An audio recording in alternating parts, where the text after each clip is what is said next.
de uno que los patitos. Vamos a ir con el ámbito del marco medioambiental. Y esto tiene que ver con la victoria de Donald Trump, porque el señor Trump seguramente vaya a hacerse eco de desregulaciones también en el medio ambiente, como por ejemplo respecto de la extracción de tierras raras, litio, hidrocarburos, drill, baby drill, que decía el señor Rudy Giuliani en la convención de 2016 o 2012 o 2008 con Sarah Palin. Es algo que se ha repetido varias veces y que tiene que ver también con el litio que tal vez saque Elon Musk y por eso se ha acercado a el señor Trump para sus Tesla, que necesitan para sus baterías litio. Si lo tienen en Estados Unidos, pues más cerca que el triángulo de Sudamérica. Es un tema, el medioambiental y también de recursos, que ha visto coartada su libertad respecto de estos movimientos ecologistas, personalmente ecologistas, ONGs que decían lo que era dogmáticamente aceptable de lo que el servicio al público tenía que incorporar respecto de lo que la ecología tenía que ser, de lo que un medio ambiente sano era, hasta el punto de que no se puede limpiar un río porque hay un pececito que se llame el pez espinoso y por tanto se corre el riesgo efectivo de una riada como sucedió el 1 de junio de 2008 en Guecho, que paralice el lanzamiento de un cohete porque hay un ave o un pececito que molesta y que está en medio. ¿Y cómo va a hacer el ser humano algo así de poner un cohete a lanzarse? O porque hay un pequeño trocito de conexión con una zona humedal pero protegida y que colinda con el aeropuerto internacional del Prat. O, por qué no decir, ¿no? Otros proyectos que son limitados, que son coartados por este tipo de realidades. De que si una zona lindante con una zona protegida, un arbolito por aquí, un pececito por allá, una rana salvaje, un pez espinoso, el tema de la pasarela de Montparnasse, que no se podía hacer porque destrozaba el medio ambiente. A mí me importa más el ámbito personal de los seres humanos. O la pasarela que no se ha querido decir que estaba diseñada y proyectada entre Puerto Viejo y Arreguna, por todo el borde exterior, sin ni siquiera la afectación de la pasarela de Montparnasse. Y esto, una ingeniería ya hizo el diseño. Si eh, te gustaría verlo, pídeselo al Ayuntamiento de Hecho. Y que lo hagan. Díselo de mi parte. Es algo inenarrable el hecho de que determinada gente, por ejemplo Greenpeace, que tuvo un efecto en la Guerra Fría y que tiene un relato en el que son vistos como los buenos, pero en parte también pueden ser vistos teniendo un punto de vista colindante con el ámbito del espionaje. No digo que sean espías, sino que pueden colusionar con espionaje respecto de elementos de sensibilidad respecto de los estados, como puede ser el tema que dijimos ayer, el tema de defensa. Armas nucleares, proyectos secretos. Es algo complicado y no vamos a entrar ahí. El tema de hoy tiene más que ver con proyectos que pueden ser importantes, la sobrecarga respecto de declaraciones integradas de impacto ambiental, la longevidad de los proyectos a la hora de su tramitación, la denegación que hizo una Esther, de cuyo apellido prefiero no acordarme, que fue consejera del gobierno vasco, y que acabó por quitar por impulso de ciertos dogmáticos del medio ambiente, que querían eliminar cualquier posibilidad de economía productiva en Urdaibai y Ainama. Le hicieron una jugarreta respecto de exigirles algo que era imposible, tal y como estaba la delimitación del terreno y las características técnicas, sabiendo que esto era así,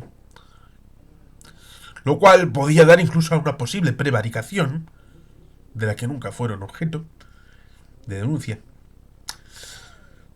para pasar 10 años. 10 años para que pudiera florecer un proyecto más o menos similar en la zona, en Murueta. Es algo alucinante.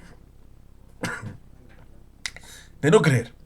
Porque algunos, que odian, y con razón, odian el hecho de que durante la época del franquismo se estableciera zonas, y alguna hereda Asturias, de cercanía al estilo de Sopelmar, de muy cercanía a la costa, de zona de vacaciones, como podemos encontrar en el Báltico, respecto del Tercer Reich, que luego utilizó la Alemania Oriental.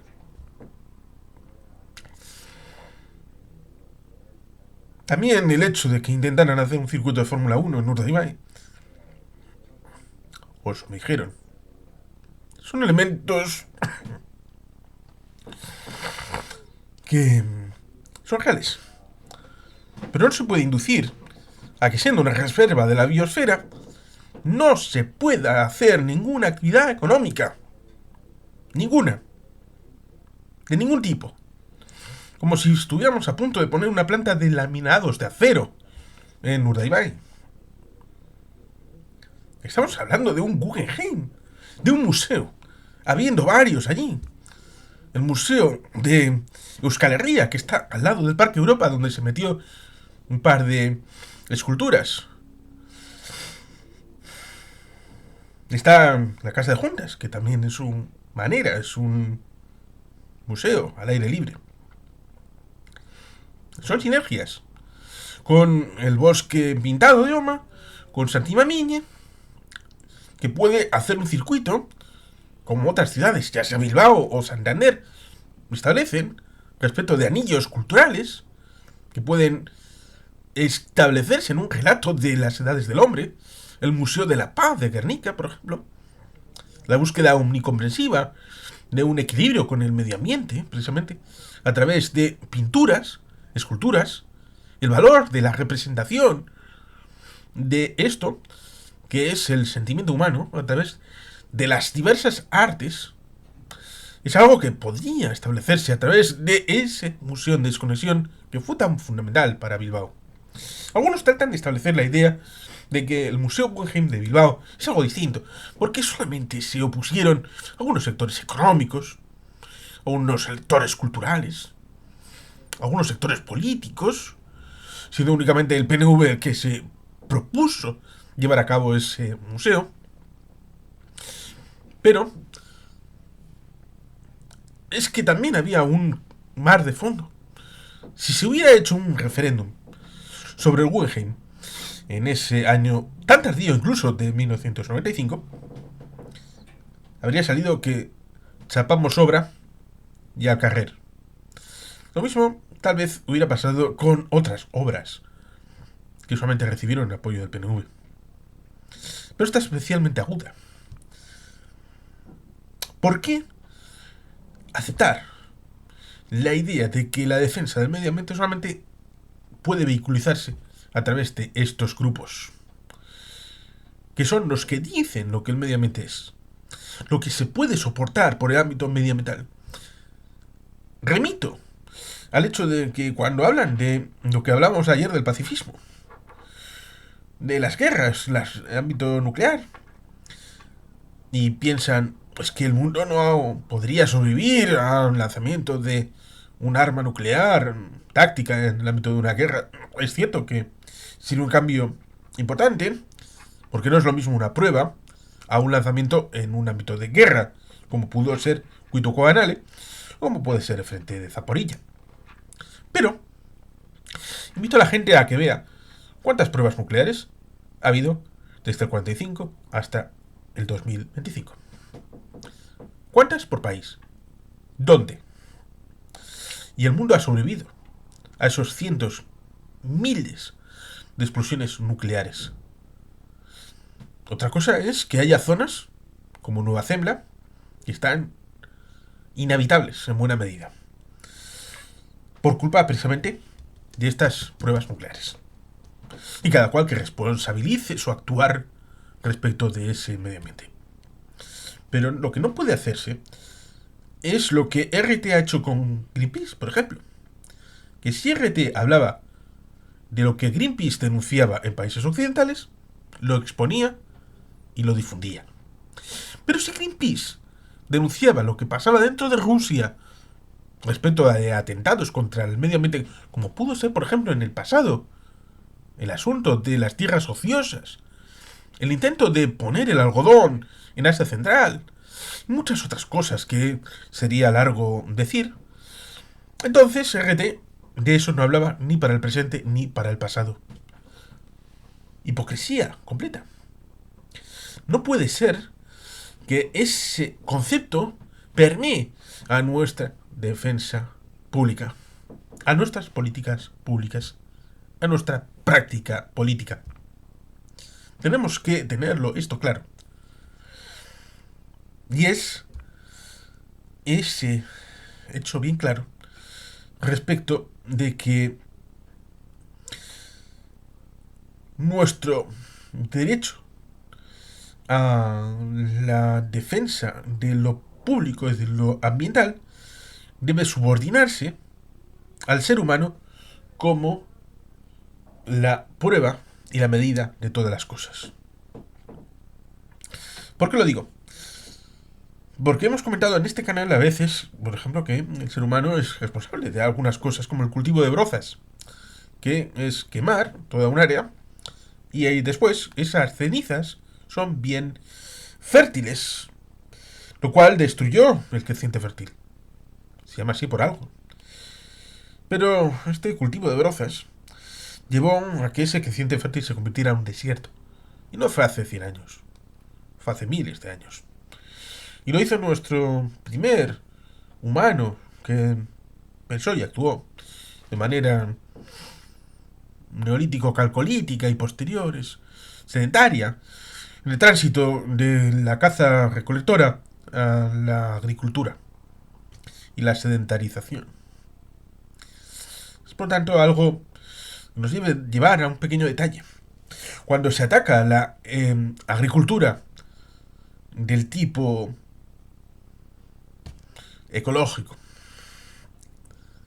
especialmente el ámbito transgénico,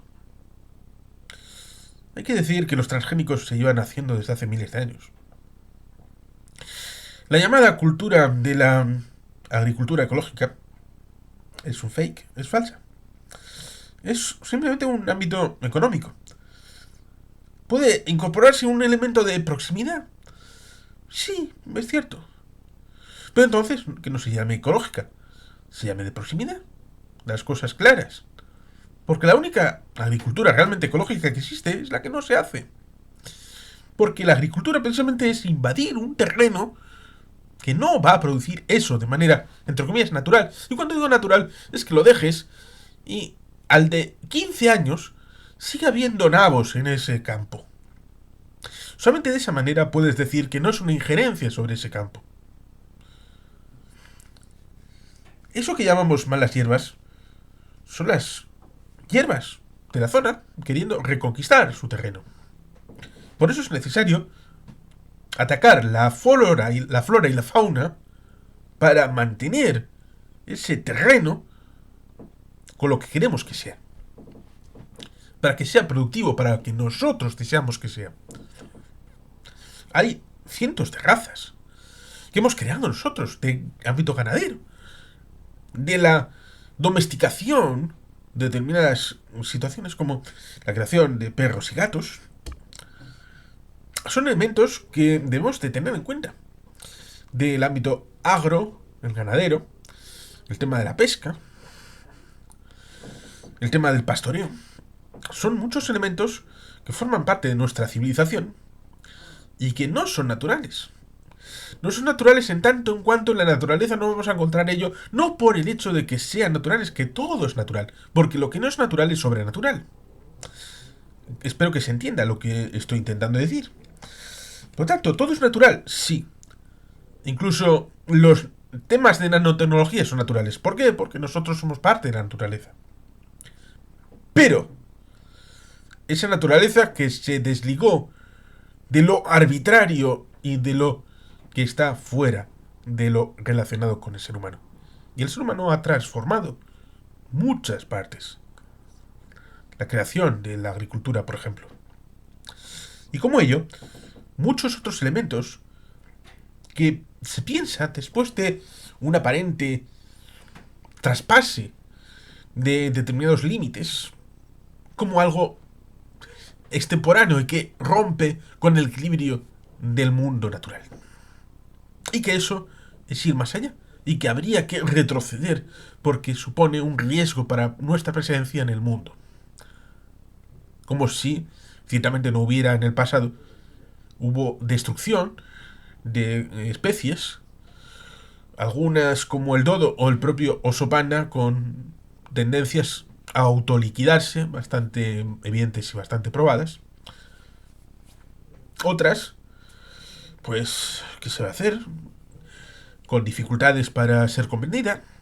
El ser humano ha cometido muchos desmanes, pero eso no significa que haya que hacer un tipo, porque, ojo, cuidado, y aquí hay un elemento interesante. Como el tema del pacifismo, como el tema del feminismo y muchos de los movimientos sociales que han sido secuestrados, hay muchas tendencias, algunas que no son aceptables, como el conservacionismo y el pintor austríaco de acuarelas de bigote. Era un conservacionista. Cierto es que no se puede decir que era un ecologista como tenemos el marchamo de Greenpeace. Vale, no. Pero buscaba la conservación del medio ambiente de una determinada manera. Incluso ordenó a Goering que en el bosque de Vilavetza se buscara esa relación atávica con el bosque tradicional europeo, incluso con la recreación del uro, un animal extinto. Cosa que sería casi como si ahora reviviéramos al mamut. Algo inimaginable y complicado científicamente. Es algo que hay que tener en cuenta. Que no todo lo que alguien diga que es medio ambiente es lo que única y exclusivamente debemos entender como medio ambiente. Hay muchos otros conceptos y por eso las reflexiones deben ser propias. Porque el medio ambiente es nuestro.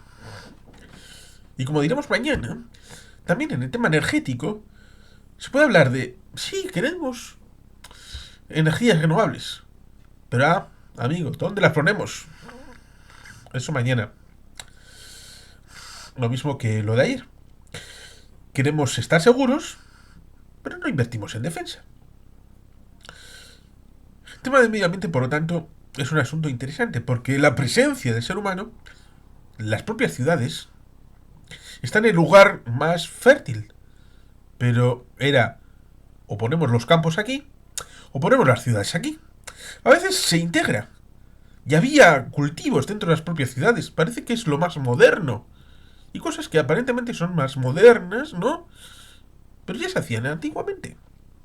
En otras épocas que son tachadas de oscurantistas, la Edad Media, como si fuera Mordor y algo a reprobar y oprobiar. Cuando la dieta de Worms, siglo XII, inculcó, en cierta medida, el elemento de la separación Iglesia-Estado, que ha permitido seguir con ese esquema de cosas que ya estaba en el del César, lo que es del César, y de Dios lo que es de Dios, lo cual ha llevado a la separación Iglesia-Estado que tenemos actualmente. Por lo tanto, no podemos señalar la Edad Media como algo totalmente negativo y no podemos aceptar que algunos que secuestraron el movimiento social del medio ambiente nos digan lo que es aceptable, sobre todo teniendo en cuenta de que la energía nuclear ha sido elegida por las instituciones europeas como taxonomía verde. Y eso es algo que tenemos que entender, que ha sido con razones científicas. Eso no es algo político, de una negociación, de un toma y daca. Es algo que deviene en nuestro crecimiento y que significa que nosotros, los seres humanos, tenemos una búsqueda de equilibrio. Una situación en la que algunos tratan de vendernos el retroceso, tratan de mostrarnos lo que en teoría decía el Club de Roma en 1172 del decrecimiento, pero no tienen huevos, no tienen ovarios de decirlo claramente. Que lo que quieren es menos consumo, menos población, menos energía, menos de todo.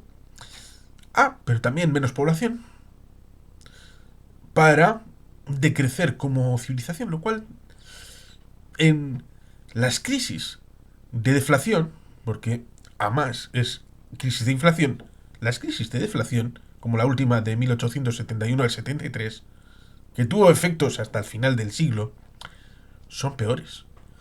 Mucho peores. Estoy en economía. Mírenlo. Ahí está la historia para enseñarnos. Hay que ser transparentes, honestos. Y mucha gente con piel de cordero trata de meternos la doblada, con un discurso que aparentemente es muy bonito, pero tiene cosas por detrás.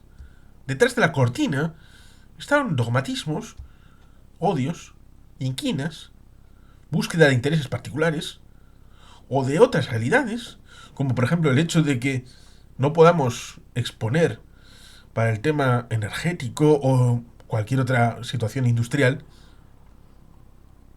porque vamos a dañar el medio ambiente. Pero esa gente lo hace con instrumentos, con esos materiales, iPhones, móviles, ordenadores, tablets, coches, que están construidos con todo eso, y no les pasa nada porque vengan de otros países con cuestiones laborales deficientes, al aire libre, contaminando ríos, ya sea en Sudamérica, en África, en Asia. No tienen ningún problema. Siempre y cuando el beneficiado económicamente, que nunca es el nativo, pueda ser China, Rusia, India. Por eso, estas hipocresías hay que eliminarlas. Desenmascararlas. Hay que ponerlas encima de la mesa. Y decir que algunas ONGs, como en la época de la Guerra Fría había grupos de estos pacifistas que estaban financiados por la puerta de atrás por Moscú, pues algunos de estos grupos ecologistas ahora tal vez estén financiados por Pekín para mantener un monopolio respecto de ciertas cosas. Y esto tiene que ver con ayer, con defensa, tiene que ver con hoy, con medio ambiente, y tiene que ver con mañana, con el ámbito energético.